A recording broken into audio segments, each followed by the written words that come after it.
So guys, mao ni na continuation. So sa question number 37 nato, kaning what happens when you change the slicer to cover the months of April to June. So inyo rang buhaton is inyo rang i-clickon ang kani. And then inyo siyang himuon og kaning clustered bar chart.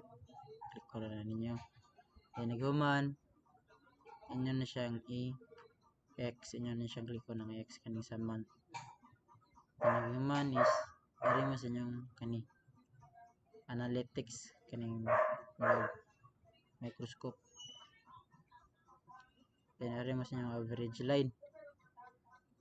Then add og line. Then ang series is sum of profit. Mora na dili ra na list down. Then diri sa line is sakto ra na siya, wala na siya i-list, wala na siya i-list. Then ang kaning detail label is inyo na siyang i-on. Mora na siya.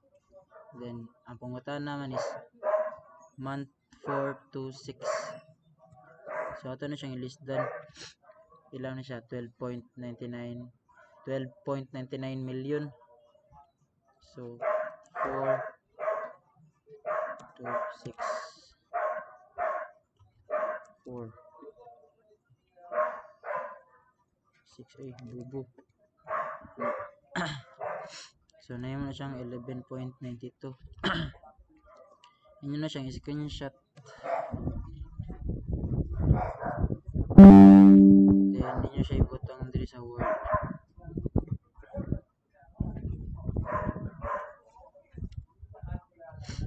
So ang answer diri kayo sa ito 12.99 no?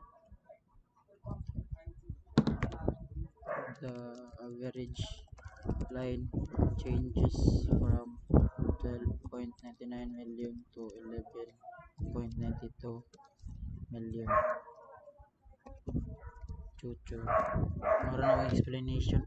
Para na idagdagan chichiburchi. Red.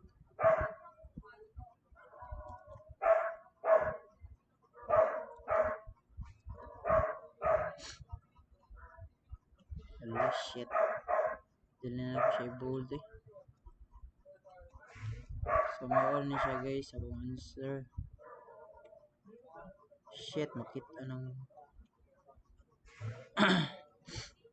kasi na siya i-crop kaya makita ng kung may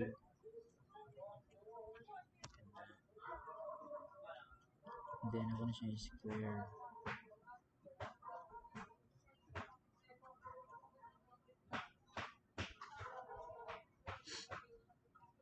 So mawala na siya. Ako na siyang i-save as kaya mawala na siya ang activity number 3. Mangguro na siya. 4BI exercise number 3.